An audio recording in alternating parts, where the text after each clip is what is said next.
Hello everyone! Magluluto tayo ngayon ng ukoy na isdang dulong. So ito yung isdang dulong. So ayan, mapapansin nyo parang ano na siya, hindi nyo na masyadong makilala na isdang dulong yan kasi hinugasan ko siyang mabuti, parang naano na siya yung muntik na madurog kasi maliliit lang na isda yan kasi. So siguro yung iba alam nyo yan, yung iba siguro hindi masyadong kilala yung isda na yan. So ito nga yung mga ilalagay ko dyan, yan pang palasa, tas may kinchay kasi para pamtanggal ng lansa at pampabango sa ating ukoy. So yan sibuyas, bawang at syempre paminta.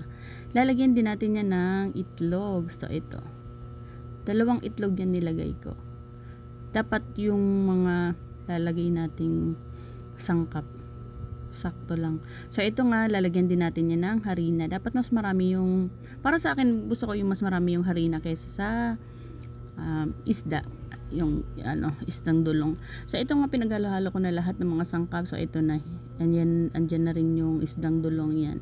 Mas masarap yan kapag binabad mo muna siya ng mga at least 30 minutes or 1 hour, mas maganda kasi yung lasa niya talaga yung manunuot talaga sa isda at saka sa harina. Ang sarap talaga nito.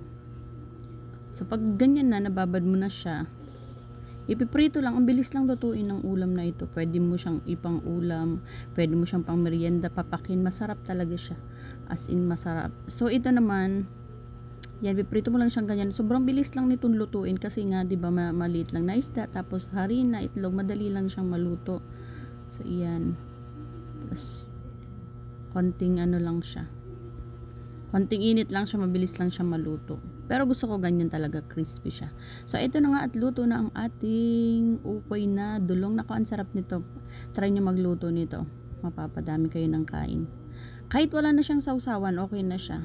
Pwede rin ketchup or suka, depende sa inyo, sa panlasa nyo kung anong gusto nyong sausawan. Pero sa akin, hindi na ako naggagawa ng sausawan. Okay na yan, okay na siya sa kanin kasi malasa na to talagang yung lasa niya sakto na para sa akin. So yun lang, sinare ko sa inyo ang aking ulam for tonight. So ito ang ukoy na isdang dulong sa iyan. Thank you for watching.